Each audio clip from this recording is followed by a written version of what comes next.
Hello, नमस्ते, प्रणाम। हर हर महादेव। हम आप सबके भाई बानी दीपक दीपांशु।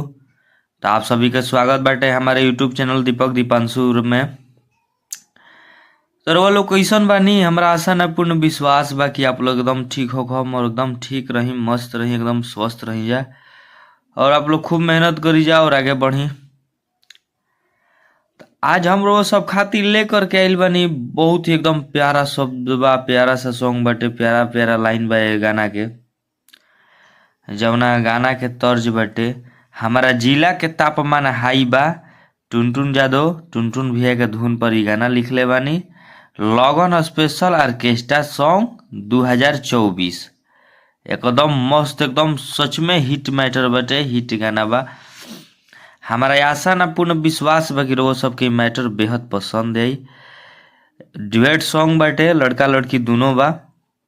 बहुत ही एकदम प्यारा प्यारा सा लाइन बाटे, प्यारा प्यारा शब्द डलले बानी ये गाना में। मेहनत करके रउआ सबके बहुत ही एकदम प्यारा से एगो सॉन्ग तैयार कइले बानी। तो चलिए, अभी जे भी भाई अभी तक ले इस चैनल के सब्सक्राइब नहीं कइले, प्लीज आप लोग सब्सक्राइब कर ली।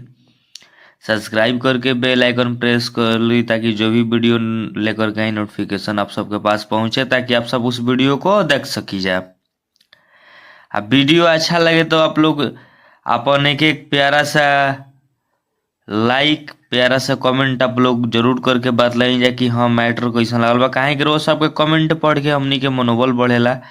तो आदमी सोचेलन कि ना भाई लोग हमारा के सपोर्ट कर दे, तो सोची ना कि कुछ और अलग हट के कुछ कइल जाए, कुछ अच्छा अच्छा मैटर लिखल जाए।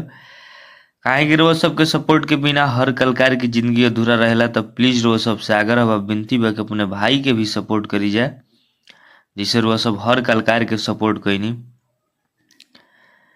काहे कि रोज सबके भैया मेहनत लागेला एगो मैटर तैयार करे में, रोज सबके मैटर ही बनावे में। तो अभी लगन के समय चलता, तो रोज सबके सीजन के मुताबिक अच्छा अच्छा चीज हर सीजन में रोज सब खाली देत रही ना। तो प्लीज रोज सबसे यह आग्रह बा, विनती बा कि अपने भाई का आप लोग सपोर्ट करिए, अपने भाई दीपक दीपांशु के, और इस चैनल के आप लोग ज़्यादा से ज़्यादा सपोर्ट करी जा। इस चैनल से आप लोग ज़्यादा से ज़्यादा जुड़ी जा, काहे कि इस चैनल के माध्यम से रोज सबके बहुत कुछ हम देवे वाला बानी, बहुत कुछ देते रही ना। हर सीजन में हर सीजन लाइक गाना आप लोग के ब्रांड ब्रांड गाना देते रहतनी। तो अपने भाई खातिर वो सब असी प्यार और आशीर्वाद बनैले रही जा अपने भाई के ऊपर और इस चैनल के ऊपर। आ जे भी भाई के हमरा से पर्सनल गाना लेवे के हो कि भाई कॉल व्हाट्सएप के जरिए अपन गाना लिखवा सकतारन। अच्छा अच्छा matter, hit matter, personal song भाई लोग खातिर लिख दिए। अभी लगन के समय चलता, तो लगन के बहुत सारा सब मैटर, अच्छा अच्छा बढ़िया बढ़िया मैटर सब रेडी बा, तैयार बा।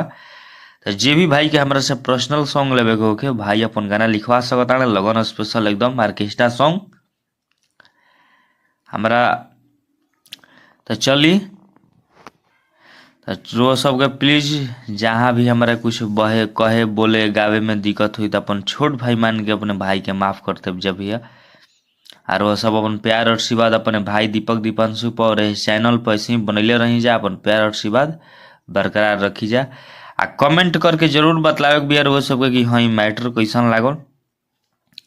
काहे कि वो सबके कमेंट हम पढ़ी ना, हर भाई के कमेंट देखी ना। तो चलिए वो सबके देर ना करते हुए हम मुखड़ा के डमी करतनी। बहुत ही एकदम प्यारा सॉन्ग बाटे, आप सब जरूर सुनी जाए करा के।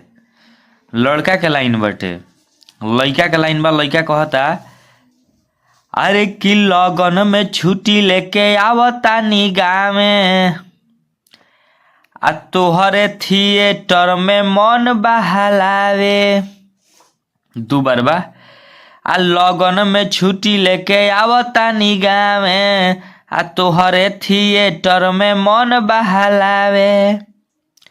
ते लड़किया कहती है, अब लड़की कहती है कि हमार मान तू बात एगो राई बा, हमार मान तू बात एगो राई बा, यहाँ ऑर्केस्ट्रा नचावे में लड़ाई बा, तू बहरे में रह भलाई बा। यहाँ ऑर्केस्ट्रा नचावे में लड़ाई बा, बड़ा बहरे में वही में भलाई बा। रह बहरे में ओही में भलाई बा। हमारी मुखड़ा वो सबके कैसन लागल आप लोग कमेंट करके जरूर बतलाइब जा। अच्छा लगी तो अपने भाई खातिर आप लोग एक एक अपन प्यारा सा लाइक और एक एक प्यारा सा कमेंट जरूर करब जा, अपन मत जरूर देव जा कि हाँ ये मैटर लागल कैसन। इतना प्यारा प्यारा सा लाइन डॉलर वो सब के कैसन लागल आप लोग जरूर बतलाइब जा। आ अच्छा लगी तो प्लीज ये वीडियो का आप लोग ज़्यादा से ज़्यादा लाइक शेयर कमेंट्स एकदम भर देव जा। अपन भाई के जरूर आप लोग के सपोर्ट करे के बाटे। आ जे भी भाई के हमरा से पर्सनल गाना लेवे के हो कि भाई कॉल व्हाट्सएप के जरिए अपन गाना लिखवा सकतान। चलिए नेक्स्ट सॉन्ग के लिए टाटा बाय बाय। जय हिंद, जय भारत, जय हो भोजपुरिया समाज, जय माँ सरस्वती।